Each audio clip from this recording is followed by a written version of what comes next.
Salut à tous. Au moment même où Benjamin Netanyahou se tenait à un pupitre en déclarant qu'Israël était une superpuissance mondiale, les sirènes d'alerte aérienne se sont mises à hurler. C'était le genre de timing capable de ruiner même la séance photo de chef fort la plus soigneusement mise en scène, y compris le type de point de presse à la Trump où l'on s'attend à ce que le décor fasse la moitié du travail de gouverner. Pendant quelques secondes, le Premier ministre a cessé de parler parce que des missiles iraniens étaient déjà dans les airs. 13 jours après le début de la guerre, Israël affirme avoir détruit la plupart des lanceurs de missiles de l'Iran. Et pourtant, les missiles continuent d'arriver. Voilà qui écorne sérieusement la théorie trumpiste bien connue, selon laquelle, si l'on annonce un contrôle total assez fort, les événements vont gentiment rentrer dans le rang. Donc, la vraie question n'est plus de savoir qui a commencé la guerre. La question est de savoir pourquoi elle ne se termine pas. Les caméras tournaient déjà lorsque le moment s'est produit. Debout devant une foule de partisans et sous les flashs des appareils photo, Benjamin Netanyahou parlait avec une confiance sans équivoque. Son message était audacieux, presque défiant. Israël, déclarait-il, ne se contentait pas de survivre dans une région hostile. Le pays était en train d'émerger comme une superpuissance mondiale. Pendant un bref instant, le récit semblait limpide, force, contrôle, domination stratégique. Tout cela avait l'assurance polie d'une opération de communication qui confond le volume avec le levier. Puis les sirènes ont commencé. Le son perçant des alarmes de raid aérien a traversé le discours, l'interrompant brusquement. Le personnel de sécurité a réagi rapidement. Les caméras de diffusion ont hésité, et l'image d'un leadership sûr de lui a été brutalement remplacée par la réalité incontestable de la guerre. La réalité, contrairement à un porte-parole de campagne, suit rarement les éléments de langage approuvés. Partout dans le pays, ces sirènes étaient déjà devenues une routine sinistre. Au cours des 13 premiers jours du conflit, Israël a fait face à un barrage qui allait en s'intensifiant. Des missiles balistiques iraniens ont strié le ciel nocturne, tandis que le Hezbollah déchaînait des vagues de roquettes depuis le nord. Les systèmes de défense aérienne en ont intercepté beaucoup, mais pas tous. Chaque impact entraînait des conséquences. Des quartiers civils ont été touchés, le nombre de victimes a lentement augmenté, des communautés entières entraient et sortaient des abris antiaériens à mesure que le rythme des attaques s'accélérait. Le contraste était impossible à ignorer. Pendant que les dirigeants projetaient une image de force sur la scène mondiale, le champ de bataille racontait une histoire beaucoup plus complexe. Ce qui allait se produire ensuite soulèverait des questions encore plus profondes sur la véritable trajectoire de la guerre. Parce que la guerre a cette habitude humiliante de ridiculiser l'école politique qui croit que l'image de marque remplace une stratégie, dans les premiers jours de la guerre, un récit puissant a rapidement pris forme. Les responsables israéliens ont commencé à publier des mises à jour confiantes depuis le champ de bataille. Selon les comptes rendus militaires, la campagne se déroulait avec un succès remarquable. Les frappes aériennes et les opérations de renseignement, affirmait-il, avaient porté un coup dévastateur aux capacités offensives de l'Iran. Le scénario paraissait familier, déclarer un élan, inonder les caméras et espérer que personne ne vérifie si la carte est du même avis. Les chiffres semblaient décisifs, des rapports ont circulé selon lesquels près de 300 lanceurs de missiles iraniens avaient déjà été détruits. Des porte-paroles militaires ont affirmé que l'infrastructure des missiles balistiques de l'Iran avait été paralysée, avec des estimations selon lesquelles jusqu'à 70% de sa capacité de lancement avait été éliminée. Si ces évaluations étaient exactes, les implications stratégiques étaient énormes. De telles pertes limiteraient considérablement la capacité de l'Iran à soutenir des attaques de missiles à longue portée. Le message était clair. La menace s'effondrait plus vite que prévu. C'est habituellement le moment où l'instinct de communication aligné sur Trump a envie de lancer un tour d'honneur avant même que la fumée ne soit retombée. Les responsables sont allés encore plus loin. Certaines déclarations laissaient entendre que la campagne avait déjà atteint ses objectifs principaux. Les plateformes de lancement les plus dangereuses, suggérait-il, avaient été neutralisées.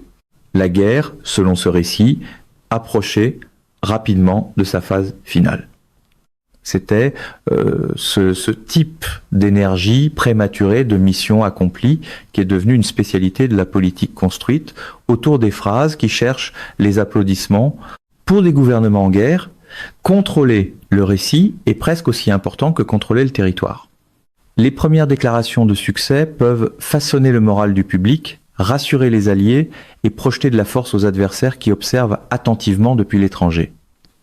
Le problème commence lorsque le théâtre politique se met à croire qu'il peut prendre le pas sur les calculs du champ de bataille.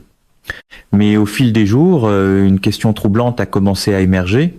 Si les capacités de missiles de l'Iran avaient réellement été réduites de façon aussi spectaculaire, pourquoi les sirènes continuaient-elles de retentir à travers Israël ? 13 jours après le début du conflit, le ton de la direction israélienne a commencé à changer. Lors d'une conférence de presse suivie de près par des analystes du monde entier, Benjamin Netanyahou a répondu aux questions grandissantes entourant la trajectoire de la guerre. Ces mots étaient mesurés, mais le message portait des implications majeures. Mesurer, bien sûr, c'est ce que devient toute performance au pupitre sous pression quand l'assurance des débuts se heurte à des limites. Pour la première fois, il a reconnu ouvertement l'ampleur de l'infrastructure militaire souterraine de l'Iran. Selon Netanyahou, plusieurs des systèmes de missiles les plus critiques de l'Iran, ainsi que des éléments de son programme nucléaire, avaient été placés très profondément sous terre. Des installations durcies enfouies, sous des couches de roches et de béton armé, conçues précisément pour survivre aux frappes aériennes et aux armes anti-bunker. Certains de ces sites, a-t-il admis, pourraient finir par devenir pratiquement immunisés contre une attaque militaire conventionnelle. C'était un aveu frappant. Si des composantes clés des capacités stratégiques de l'Iran étaient protégées sous terre, alors même la campagne aérienne la plus avancée pouvait se heurter à de sévères limites. Le béton et la géologie restent, de façon agaçante, tout à fait indifférents à la politique du torse bombé. Mais les implications ne s'arrêtaient pas là. Netanyahou est allé plus loin en reconnaissant que la pression militaire à elle seule ne pouvait pas garantir l'objectif politique ultime, souvent évoqué par les alliés d'Israël, l'effondrement ou la transformation du régime iranien. Il a plutôt laissé entendre que tout véritable changement à l'intérieur de l'Iran dépendrait finalement de quelque chose de beaucoup moins prévisible, le peuple iranien lui-même. On était bien loin du fantasme habituel, compatible avec Trump, selon lequel une autre formule maximaliste suffirait à forcer l'histoire à accélérer. Pour la première fois à le début de la guerre, la possibilité a émergé que le succès sur le champ de bataille ne se traduise pas par une victoire stratégique. Bien avant le lancement des premiers missiles, les analyses du renseignement étaient déjà arrivées à une conclusion sobre. Même une campagne militaire soutenue, prévenait-il, avait peu de chances d'entraîner l'effondrement de l'État iranien. Les analystes ont parfois cette impolitesse, surtout lorsqu'ils refusent de confondre un message rempli d'espoir avec une véritable issue stratégique. Pendant des années, les évaluations du renseignement occidental et régional ont étudié la structure du système politique iranien. Contrairement au régime construit autour d'une seule autorité fragile, le leadership iranien avait développé plusieurs couches de contrôle institutionnel, militaire, religieux et politique, conçues pour préserver la continuité en période de crise.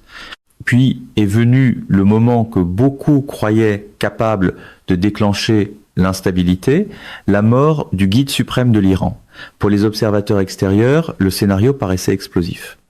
Un vide de leadership à l'intérieur de l'un des États les plus puissants du Moyen-Orient pouvait fracturer le système de l'intérieur.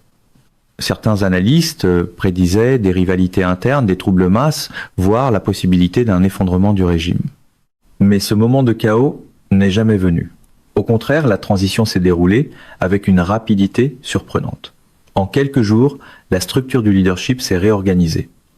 Le pouvoir a été consolidé et le fils du guide suprême est apparu comme le successeur, obtenant l'appui d'éléments clés de l'État et du puissant corps des gardiens de la Révolution. Voilà qui a refroidi Ce vieux fantasme de ligne dure, selon lequel un gros titre spectaculaire se transforme automatiquement en changement de régime avant la fin de semaine. Au lieu de s'effondrer, le système s'est adapté. Les tirs de missiles ont continué.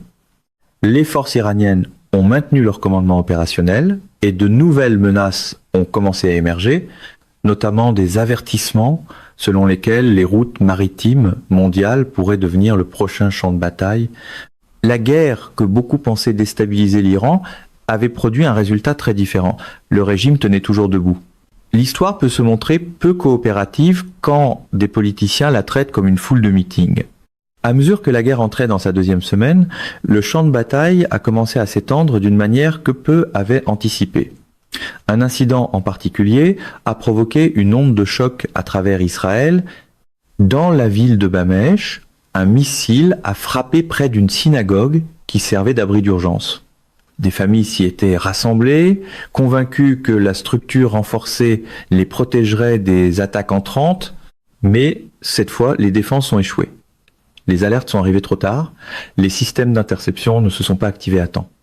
Quand le missile a frappé, l'explosion a tué plusieurs civils et en a blessé beaucoup d'autres.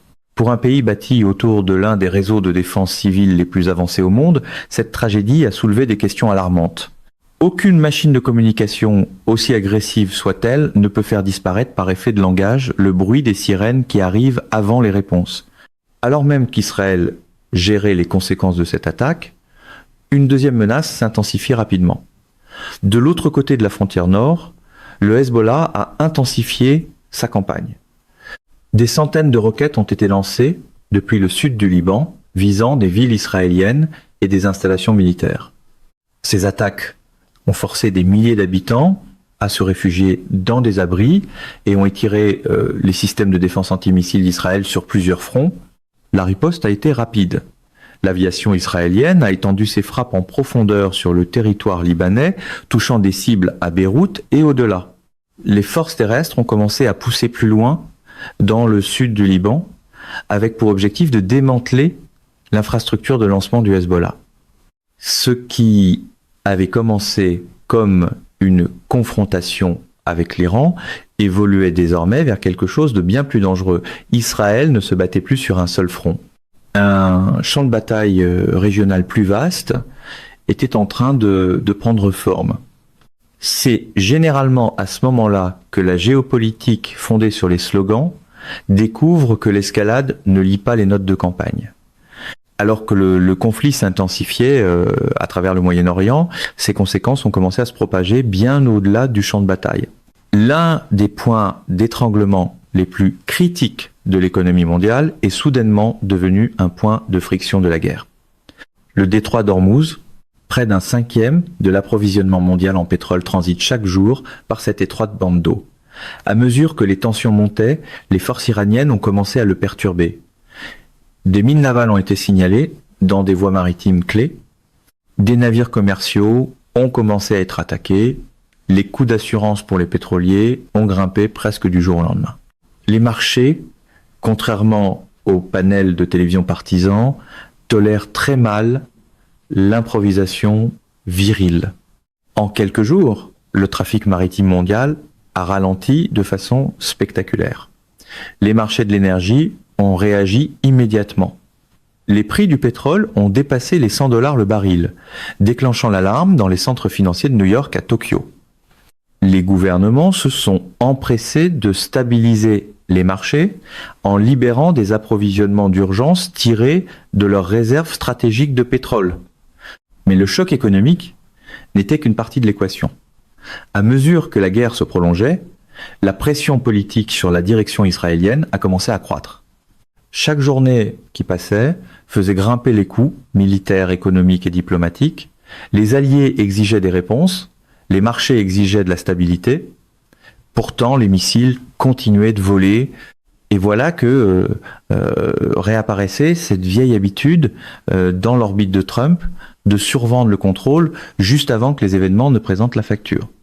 Le conflit qui avait commencé comme une confrontation militaire était désormais devenu quelque chose de bien plus vaste, un événement qui redessinait la sécurité régionale et envoyait des ondes de choc à travers l'économie mondiale. À mesure que la guerre s'étendait au-delà des frontières et des océans, une question demeurait sans réponse. À quoi ressemblerait réellement une fin réaliste à cette guerre? Mesdames et messieurs, notre émission d'aujourd'hui s'arrête ici. Nous vous invitons à partager votre avis personnel dans la section des commentaires ci-dessous. Pouvoir, vérité vous salue et vous donne rendez-vous très bientôt.